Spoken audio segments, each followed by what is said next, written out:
اللہ نے لوگوں پر جو کھولا ہے وہ یہ علم باطن ہے، یہ اس کی رحمت و فضل ہے کہ اس کے ساتھ جسے چاہے خاص کرے۔ اے مفضل، لوگ گمان کرتے ہیں کہ اوصیاء کی مائیں جنتی ہیں، کیا تم نے یہ آیت نہیں پڑھی؟ میں اس شہر کی قسم کھاتا ہوں اور تم اس شہر میں رہتے ہو۔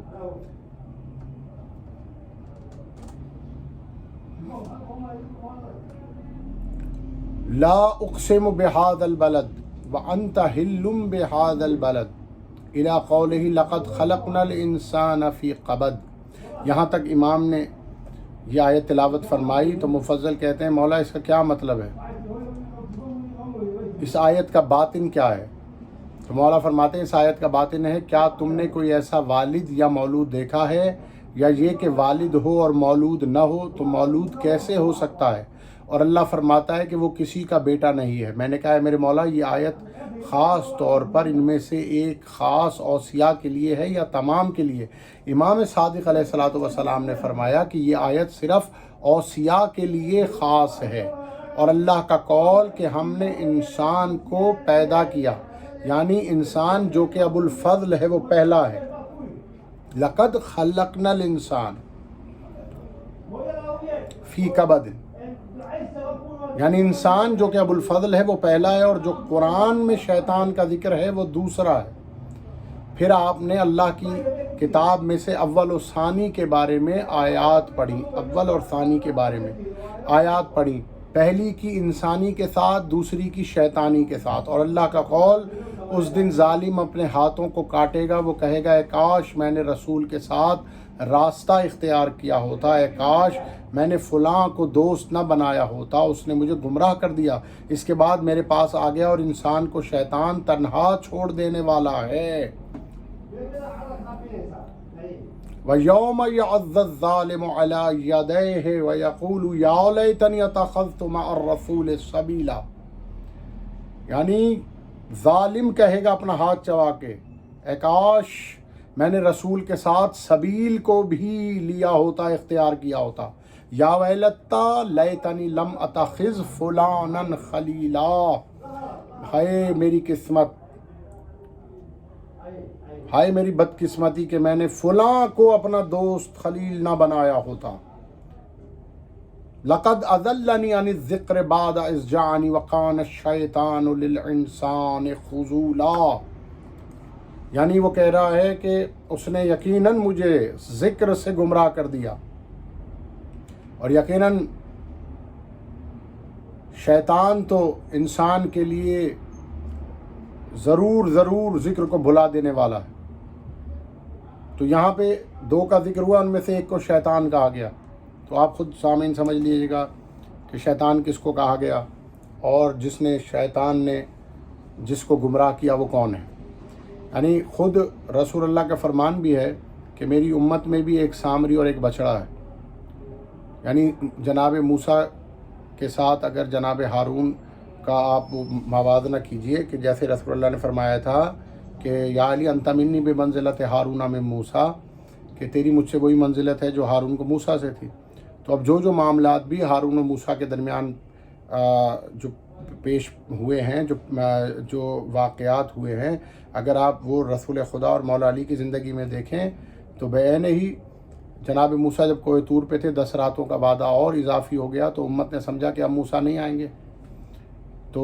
ان کی امت میں سے ایک سامری کھڑا ہوا اور اس نے بچڑا بنا دیا، اور تمام امت جو ہے بچڑے کو پوجنے لگے سوائے جو مخلص تھے، تھوڑے تھے ان کے۔ تو اسی طرح رسول اللہ کی بظاہر آنکھیں بند ہونے کے بعد رسول کی امت میں سے بھی ایک سامری کھڑا ہوا اور اس نے ایک بچڑا بنا دیا، اور تمام کے تمام لوگ اس کی بیعت پہ لگ گئے۔ تو یہاں اس سے مراد یہی،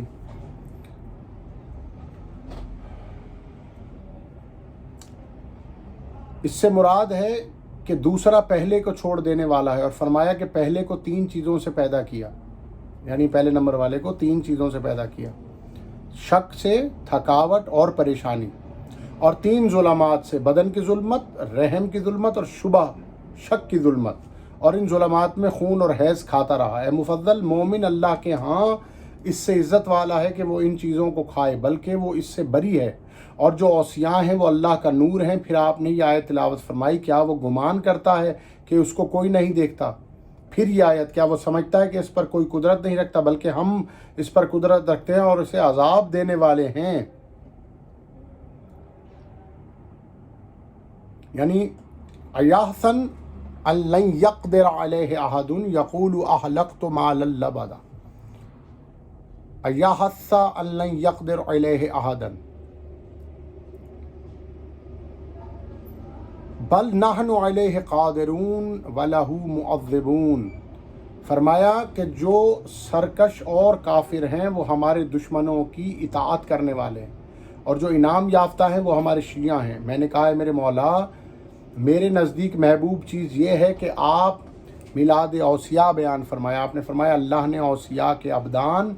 ملائکہ کے سامنے طہارت کے ساتھ رکھے، جیسا کہ میں نے تم کو بتایا۔ جب اللہ نے امام کے ظہور کا ارادہ فرمایا اس مخلوق کی تعذیب کے لیے تو اپنی طرف سے روح بھیجی، تو وہ اس امام میں داخل ہوئی جو ہر نجاست سے پاک ہے۔ مفضل جان لو، امام کا ظہور اس دنیا میں آنا، اس کی موت عام ولادت اور موت کی طرح نہیں ہوتی۔ اس کی مثال ایسے ہے کہ جیسے کوئی آدمی قمیص پہنے اور جب چاہے اتار دے، اسی طرح ہم جب چاہیں انسانی صورت میں آ جائیں اور جب چاہیں اپنے نورانی پیکر میں واپس چلے جائیں، اور نہ ہی ہم پر انسانی علتوں کا اطلاق ہوتا ہے، اور ہم جب چاہیں کلام کریں، چاہے ہم آغوش مادر میں ہوں یا جھولے میں۔ اس لیے اللہ نے فرمایا ہم کلام کرتے ہیں کہ جو پنگوڑے میں بچہ ہے، اسی وجہ سے اللہ نے فرمایا، اور انہوں نے کہا کہ وہ کیسے کلام کرے گا جو پنگوڑے میں بچہ ہے، جو جھولے میں ابھی بچہ ہے۔ یعنی یہ حضرت عیسیٰ علیہ السلام والی سورہ مریم والی آیتیں ہیں کہ جس میں جو حضرت عیسیٰ کی قوم تھی اس نے اس بات پر عجب اور حیرانی کا اظہار کیا کہ یہ کیسے ہو سکتا ہے کہ وہ بچہ جو ابھی جھولے میں، کیفا نکلم من کان فی المہد صبیہ، جو ابھی جھولے میں، وہ کیسے کلام کرے گا؟ پھر امام صادق نے فرمایا میرے پاس تمام علم اس وقت سے ہے جب کچھ بھی نہ تھا، میں اس وقت تمہارے سامنے اس بدن میں بالکل اسی طرح ہوں جیسے میں نے ابھی تمہارے سامنے آدمی کے قمیص اتارنے اور پہننے کی مثال بیان کی، اسی طرح تمام اوصیاء ہوتے ہیں۔ عزیزان محترم، اس حدیث کی ایک ایک سطر، ایک ایک جملہ معرفت سے بھرپور ہے۔ یہ بات تو آپ کے ذہن میں آ گئی ہوگی کہ 90% جو شیعہ مقصرین یہ عقیدہ رکھتے ہیں کہ امام جو ہے وہ عام انسان کی طرح پیدا ہوتا ہے، شکم مادر میں ہوتا ہے۔ یہ تمام لغویات اور یہ بکواسیات جو بھی آپ سنتے رہتے ہیں کہ امام تو اسی طرح آتا ہے دنیا میں، تو امام نے خود اس بات کی نفی فرمائی ہے کہ امام کے آنے کا طریقہ ایسا نہیں ہے، اوصیاء کے آنے کا طریقہ یہ نہیں ہے۔ وہ ایسا ہی ہے کہ جیسے ہم انسان ایک قمیض پہن لیں اور اتار دیں، جس طرح ہم اس قمیض کے پہننے اور اتارنے پر قادر ہیں،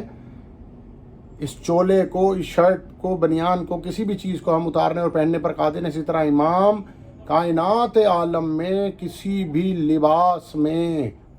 کسی بھی مخلوق کے لباس میں، چاہے وہ ملک کی صورت ہو، چاہے بشر کی صورت ہو، چاہے جن کی صورت ہو، اسی کی لباس میں جب اگر امام چاہیں تو وہ آ سکتے ہیں، اور اسی لمحے اس لباس کو اتار کر اپنے نورانی لباس میں ظاہر ہو سکتے ہیں۔ جیسا کہ میں نے پچھلی ویڈیوز میں ایک حدیث گزری ہے جس میں نے آپ کو امیر المومنین علیہ الصلوۃ والسلام کا اور دیگر ائمہ کا ایک قول فرمایا تھا، ارشاد فرمایا تھا جو مولا نے، وہ میں نے آپ کی گوش گزار کیا تھا۔ وہ تھا، امام فرماتے ہیں کہ نحنو اسرار الالہیہ فی حیاقل البشریہ، مولا فرماتے ہیں ہم اللہ کے اسرار ہیں بشری ہیکل و پیکر میں۔ تو ہمیں کبھی بھی، پھر امام کا یہ فرمان بھی ہے، امام علی مرتضیٰ علیہ الصلوۃ والسلام نے فرمایا خطبہ معرفت نورانیہ میں، مولا فرماتے ہیں ابو ذر اور اے سلمان، امام جو ہوتا ہے وہ اس کو کبھی بھی بطون اور صلبوں میں تلاش نہ کرنا، کیونکہ امام بطون اور صلبوں سے پاک اور سبحان ہوتا ہے۔ اس کی آمد ایسے ہی ہوتی ہے جیسے لوح پر اگر قلم رکھ دیا جائے اور وہ جو نقطہ بنتا ہے، تو وہ جو نقطہ ہے وہ اول خلق کہلاتا ہے۔ تو تو سامعین محترم، جو امام کی والدہ گرامی ہوتی ہیں وہ لوح ناطقہ کی منزل پر ہیں، جو امام کے والد ہوتے ہیں وہ قلم ناطق کی منزل پر ہیں۔ تو جو امام ہوتا ہے وہ اس نقطے کی منزلت پر ہیں جو اول خلق کہلاتا ہے۔ جیسے ہی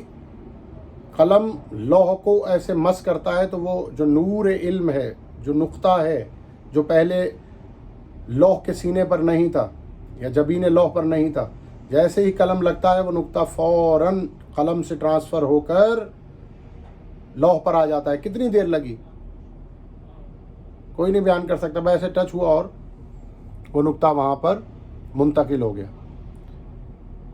تو لوح سے پہلے امام کا نور قلم میں مستقر ہوتا ہے اور قلم کے بعد لوح پر قرار پاتا ہے، اور پھر اس لوح سے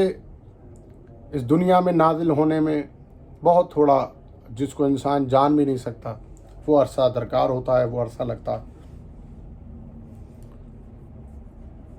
انشاءاللہ آگے آنے والی ویڈیوز میں آپ کے سامنے یہ ایک مکمل ٹاپک خدمت میں پیش کروں گا، اور اگر تو مومنین بچے یا بچیاں یہ چاہتے ہیں کہ وہ ایک مکمل ٹاپک یہ سنیں، کہ اکثر ہماری مومنین کی جو معرفت والے ہیں، جو مولا کی معرفت نورانیہ رکھتے ہیں، ان کا جب مقصروں سے ٹکراؤ ہوتا ہے تو اکثر یہ بحث ہو جاتی ہے کہ مولا نازل ہوتے ہیں، ظہور پذیر ہوتے ہیں، تو وہ کہتے ہیں نہیں، وہ تو ولادت پاتے ہیں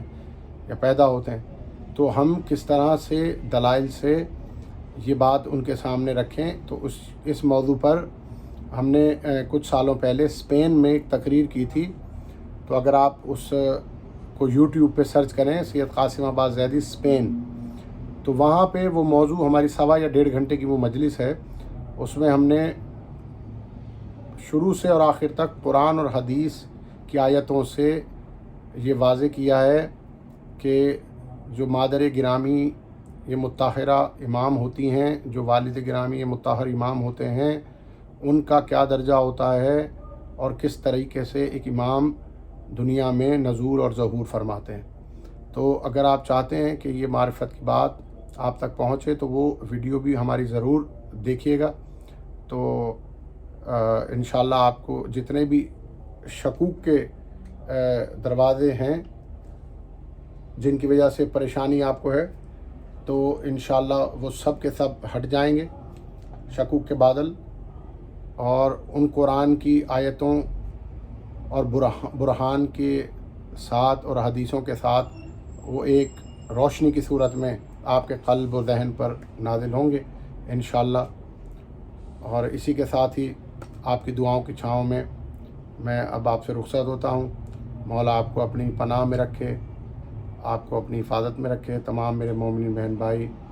ہر قسم کی پریشانی سے، ہر قسم کی بلا و مصیبت سے مولا آپ کو اپنی امان میں رکھے۔ اور جاتے جاتے دعا امام زمانہ علیہ الصلوۃ والسلام کی خدمت میں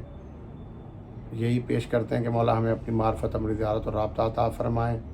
اور اپنے تمام مومن بہن بھائیوں سے، سننے والوں سے، دیکھنے والوں سے گزارش کروں گا کہ ہمارے اس چینل کو سبسکرائب کریں، ہماری ویڈیوز کو لائک کریں اور بیل آئیکن کو دبانا نہ بھولیں۔ وما علینا الا البلاغ المبین۔ السلام علیکم ورحمۃ اللہ وبرکاتہ۔ تحفہ یا علی مدد۔ اللہم صلی علی محمد وآل محمد وعجل فرجہم ولعن اعداءہم اجمعین۔